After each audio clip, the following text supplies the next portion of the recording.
Good afternoon. Good afternoon to the members of Dialysis Patient Citizens. Good afternoon. This is Dr. Velma Scanterbury, and I am here live with you this afternoon. And this is the month of February. Today is February 5th, and it's 2024. And we're back again to talk to you about whatever your topics are. So thank you for joining. Got a bad connection here at first, but I'm now on the chat here on Dialysis Patient Citizens.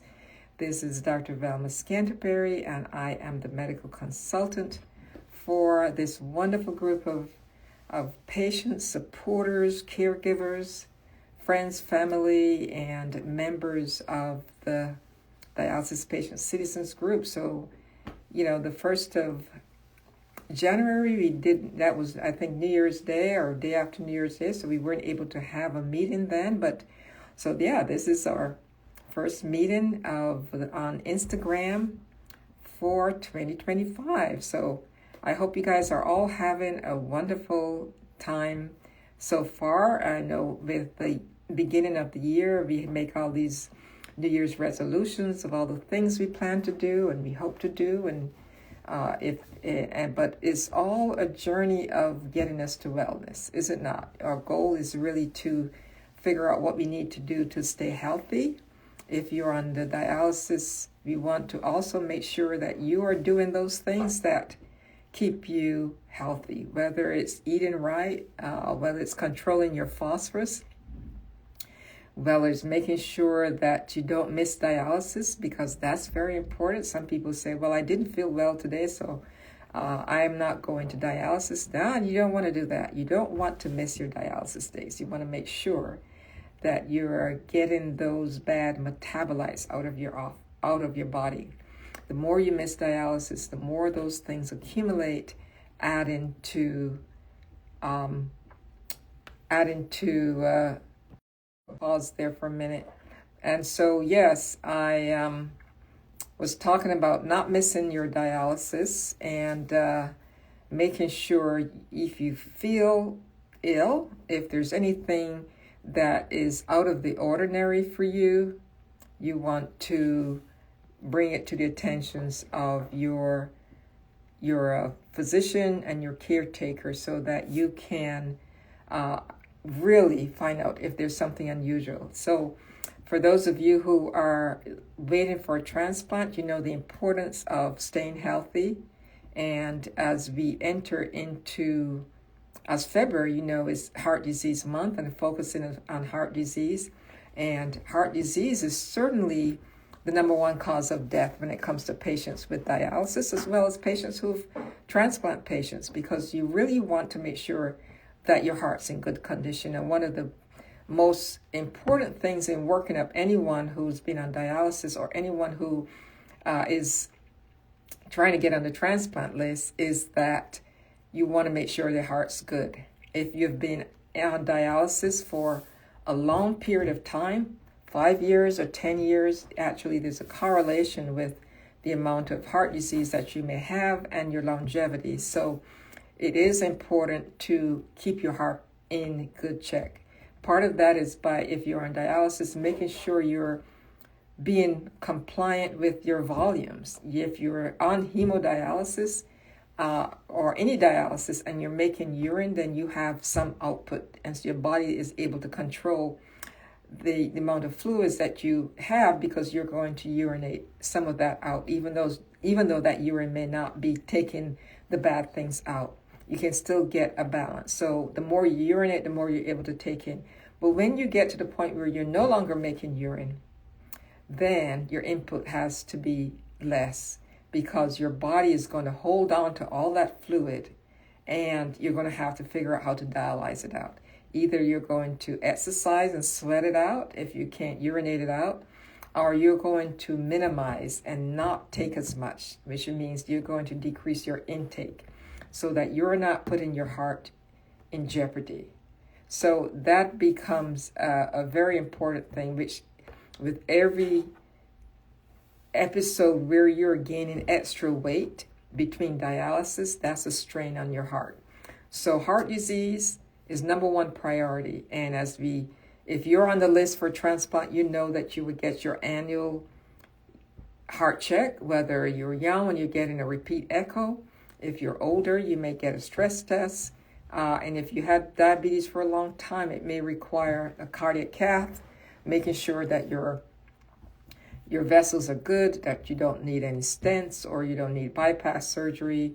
And so there is a requirement for people with long-term diabetes that may require a cardiac catheterization to really evaluate risk of ongoing risk for heart attacks, and also to really see if you've had a previous heart attack in the past, because it's possible to have a silent heart attack and not know that it has occurred because you don't have that sensation. Being diabetic, you have a neuropathy, and part of that lack of sensation will minimize your ability to recognize that you've had a heart attack in the past. And so a question is posed: at what point is it definitely time for dialysis? And that's a question that varies from patient to patient, from person to person, and also from doctors. The goal really is, as your kidney function declines, and many patients will get below 20% and still feel good in the sense that they don't have major symptoms. And so it's not generally based on the number per se as to your symptoms and how your body is tolerating the end stage, the metabolites that are accumulating as a result of not able to excrete them via your kidneys. Some people will have extremely high blood pressure, as the kidneys make erythropoietin, which is that hormone that regulates our blood pressure. So when you have kidney disease, you no longer make erythropoietin, and so your blood pressure is not controlled well. And so you may have extremely high blood pressure, and so your doctor may be saying your blood pressure is too high, can't control it by medicines. For some people, it's too much fluid. You're gaining a lot of weight, your fluid weight, your legs are massive, you can't lay down, you have sleep on pillows, and you're getting a lot of diuretics, and it gets to the point where your kidneys cannot get that fluid off, and your doctor says, it's time we go to dialysis. Or your BUN, which is your blood urea nitrogen level, may get extremely high to the point that you now have you're not able to get rid of those metabolites, and you're manifesting severe symptoms of uremia. And those are important things where your doctor will then intervene and say, it is time to begin dialysis, because we can't keep your phosphorus down, we can't keep your calcium is abnormal, you're very, very anemic, and two, you're sleeping all the time and unable to function. So that is a determination that's made between you and your nephrologist regarding what is the appropriate time to start dialysis. And hopefully you would have had some information about different kinds of dialysis, whether you're going to do hemodialysis or peritoneal dialysis. And knowing that for some patients, if you undergo the workup and you have a living donor and you haven't gotten to dialysis, then it may be that if that living donor is available, then you can avoid dialysis, and at that point then be able to go straight to transplant. So thank you so much for that question. And I want to pause again and say I am Dr. Scanterbury. I am the medical consultant for dialysis patient citizens. And for all of you who have joined you, thank you so much for joining us here today. Feel free to ask some questions, or for you or someone else, as Yolanda has said. So thank you again. After transplant, when is a patient referred back to the nephrologist and no longer going to the transplant office? Again, this is a question that varies from transplant center to transplant center. It also depends on your course and how, whether you're doing well, whether your kidney is slow, whether you're facing rejection. And so if there's things that involve more transplant care, then you may be seeing your transplant team a little bit more often. generally, if we will tell patients standardly to make an appointment to see their nephrologist by month 6, when we know that we're just seeing you in the transplant office once a month. And so then we can begin to alternate. Up until the 6th month, you're probably being seen in the transplant office every 2 weeks. If your course is very smooth and you have a normal creatinine and you're doing well, you can be graduated to every 2-3 weeks, even by month 4 or so, but it all depends on your transplant center.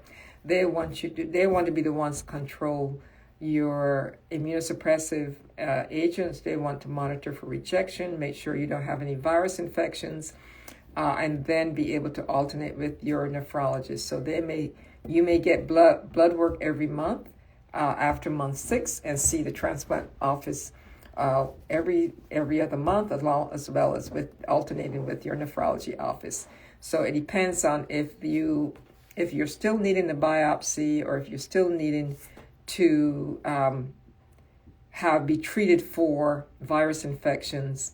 A question mark of rejection, you're going to be seen more often by your transplant center, and until those things are worked out and they're satisfied, and then you will still alternate with your transplant center and your nephrologist on a regular basis for a while. You may see the transplant office once a year or once every 6 months, and then you will see your nephrologist once every 6 months. So thank you so much, and thank you all for joining. Those who are new, those who have been here for a while in terms of over the past months, and we appreciate your diligence and continue to follow us here at Dialysis Patient Citizens Educational Center. So if you have any questions that you would like me to talk about as I ramble on with these comments and trying to keep you entertained and educated at the same time. We talked about heart disease. For those of you who have not been, we're not here in the beginning, knowing that it's an important aspect of your overall health. And if you are on hemodialysis, it becomes even more important to really minimize your fluid gains, especially if you're not making urine, and you don't have an exit for urine out of your body or for any water except for exercise. And so it's very important for you to do that, and also to make sure you see your cardiologist if you have any heart disease, and get checked on a regular basis. So any questions you may have, we also know that I think we were celebrating this month is female nephrologist. So if you have a female nephrologist and you want to reach out and tell them how much you appreciate, you tell your nephrologist how much you appreciate them for taking care of you over this time as you continue your journey. Question: can the transplant center give you an estimated time to expect being called for a transplant? Well, Tim, one of the things that happens is that based on your blood type, you will be competing with all the others depending on your dialysis start time. Whenever you get on the list, depending on how many years you have been on dialysis, because your time on the list is one, that's your time. If you've been on dialysis 3 years and now you're getting on the list because you're now decided to move on ahead with transplant, then you would gain that 3 years. You get extra points if you have antibodies, and so your transplant center will tell you based on your blood type. We know that blood type O and A has the greatest number of patients because those are the two most common blood types. And so you're going to be waiting compared to everybody else in the pool who have years of transplant. So generally they'll know whether you're coming on with 3 years or 5 years, and there are 50 people ahead of you who have been in dialysis for 10 years, then you have to wait for those folks to be eliminated before you will get called. But on the other hand, everybody has a chance of coming up for what we call a perfect match or a zero mismatch, because all your blood genes are put into the computer, and despite where you are on the list, you're given a chance to rise to the top if the donor matches your 6 DNA numbers. So you may unexpectedly get a call, not because of time, but because that person who passed away is almost identical to you, in that even though you're from different families, you share a fluke of nature having to share the same DNA. That is possible. The other possibility also is if you're on the list and someone that you know or maybe not know donates a kidney. Let's say you have a friend in North Dakota and they know you're on dialysis and their loved one passed, and it says, you know what, I would like one of my son's kidneys to go to Tim. Well, hopefully that will happen if you both have compatible blood types. But even if the family wants you to get a kidney, and it would be called direct donation, and you're not the same blood type, that is not going to happen, or if you're not compatible in any way. So those are unexpected good things, but generally your blood type and time on the list and antibody level will dictate where you are and how many people are ahead of you with that same blood type, to know whether you have to wait 3 years or 5 years or 10 years, depending on the area of the country you are in, and also the number of centers that are sharing kidneys for your area. Other question, does the hemodialysis cause other things like weakness in your muscles? So certainly you want to know that when you dialyze, especially hemodialysis, you have collected all that volume and metabolites over a day and a half, or if it's on a weekend, over 2 days, 2.5 days.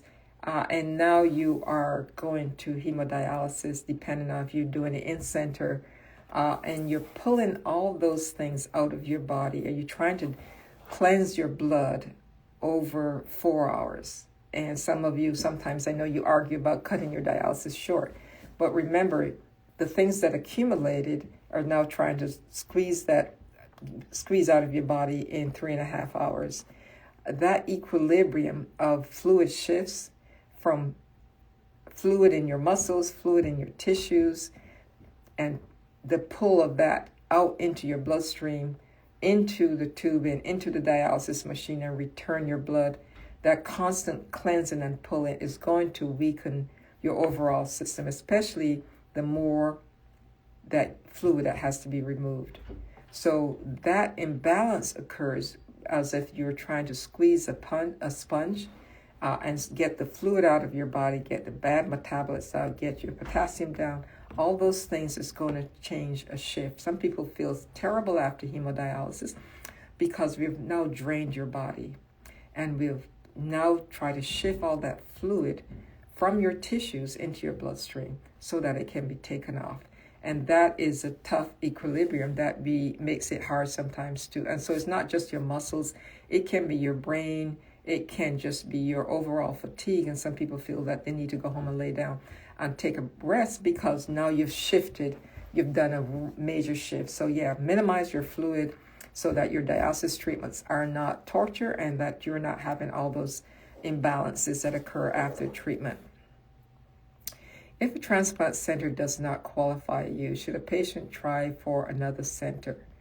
Most certainly. It is important to know that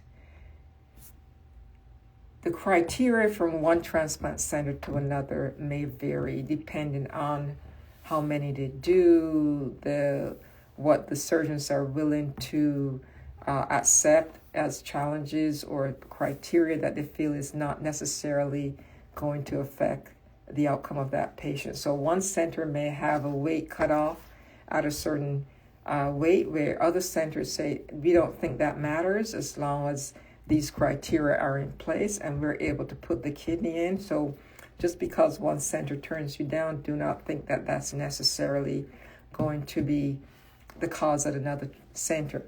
When it does come to cardiovascular issues such as heart or peripheral vascular disease, and the amount of calcification in your blood vessels, there may be very little difference because the transplant center is going to really evaluate your risk of death, especially after the transplant, during the surgery, and potential complications when it comes to other things other than the physical act of putting that kidney in. What is your risk of dying on the table if you have bad heart disease? And once you are turned down by one center, that information is going to be passed on to other transplant centers. So cardiovascular issues will have a red flag, and that they may say, well, I think they're right about this. So it's generally about the risk of death, risk of major complications that would really negate the success of that transplant.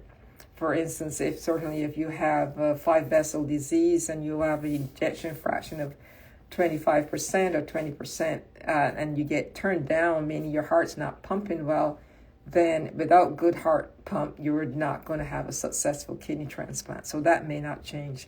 If you have peripheral vascular disease and your vessels in your legs are all calcified, one center may say, well, we don't think we can place the kidney in this spot. Another center will say, well, we'll call a vascular surgeon and perhaps remove that segment of bad artery and place a new segment in there. But what happens is you then run the risk of damaging that blood vessel, so that you will now run the risk of that person having a lack of flow to that leg on the side of the kidney transplant, leading to an amputation or subsequent injury to that leg. And so those things need to be discussed, and oftentimes. So various centers, make sure you investigate, but knowing that one center will always, if you turn down one center, that information is going to get passed on to the other transplant centers. They're going to want to know why your home transplant center did not accept you. So it's a slippery slope, but the more you check more aggressive centers, some patients may not get transplanted at one center because they have too many antibodies, while you go to a major university transplant center who may have the funds to do enter you into a study that would allow for elimination of those antibodies, so you have less rejection.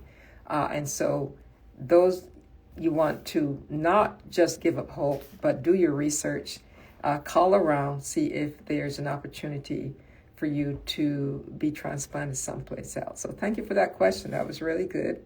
Welcome all of you again. This is Dr. Scanterbury, and I am the medical director for Dialysis Patient Citizens. For those of you who are new, this is your first time, thank you for joining. We also will have a Facebook Live in about 2 weeks, and I appreciate all of you. So if there are any other questions that I can answer, we have about 6 minutes left. Let me know what topics you would like for me to discuss. And thank you, Tim, for your questions. And I appreciate all that you, there's no such thing as a dumb question or a stupid question. Just go ahead and ask your questions, or put a topic in the chat, so I can see what I can talk about. And if also remember to join the DPC, go to the website and sign up, because there's a wealth of information. They're also ambassadors who are really work hard in advocating for our patients. So we want you to join the team at DPC. There are recipes on the website. There are things to in terms of dealing with various issues while on dialysis, and how to navigate the transplant process, even in terms of what to eat and what not to eat. So another question is that, does the COVID vax affect the amount of antibodies in your blood? No, really. So when we talk about antibodies in your blood, the ones that concern us as far as transplantation is when we do your HLA to see your blood type and to look at antibodies against 3 major loci, the A, B, and DR. we're looking for antibodies that you may have developed sometime in the past before you come to be listed for a transplant. So, for instance, red blood cells do not cause antibody formation because they don't have anything on the surface for it to react to. But when you get a blood transfusion, unless you use a filter, you're going to have other small cells sneaking in and getting into your, hitching a ride with the red blood cells as you get your blood transfusion. And those are cells which can be called dendritic cells and macrophages and other cells that are small enough to hitch a ride. And so those cells carry factors on the surface that would cause your body to react to that presence. So let's say you got a blood transfusion and your loci A and B was A25 and B2, and the donor from which you got the blood was A30 and B6, and those blood cells got into your system, and suddenly your body recognized them, and so now you are going to make antibodies against B6 and A30, and now you have those antibodies that are going to exist in your body, and if you get an offer of a kidney that carries those antibodies, then they're going to recognize them. So those are the things we check on. Those antibodies are different to the antibodies that you're going to make with the COVID vaccine. With the COVID, we had the spike proteins and the antibodies to the spike protein so that you can eliminate that virus as it comes along. And it is important to know that those are totally different than the antibodies that has to do with your transplant antibodies. Those are only directed to the surface molecule, the spike protein of the COVID, the SARS virus. So unfortunately, with transplant patients or dialysis patients, what we call patients that are immunosuppressed, your system is dampened and you're not going to make as many antibodies against COVID as you would if you were not on dialysis or had a transplant. And so that isn't going to affect your the antibodies that we worry about during that time. We do say sometimes that you don't want to, it may spark an overall rise in your antibodies. So if you're coming in for a transplant and you just had vaccinations of any type, you want to make sure you let them know, because you may see a spike in your overall total antibodies, although they will go away in a short time and for your overall protection. So it's not necessarily going to cause rejection, but it's also there to give you some protection against the COVID virus, even if it's 38% or 58%, depending on how immunosuppressed you are. So great question. Thank you, Tim, for joining and for all your participating. Keep me talking here on this Instagram Live. So we are coming to the end of the 30 minutes, and I appreciate all of you who stayed around. Pass the word on to those around you, and as well as friends and family. Join DPC and sign on out. Go to the website and encourage all your other dialysis patients, transplant patients, to come on and be part of us. So thank you so much. Have a blessed day and enjoy the rest of your week.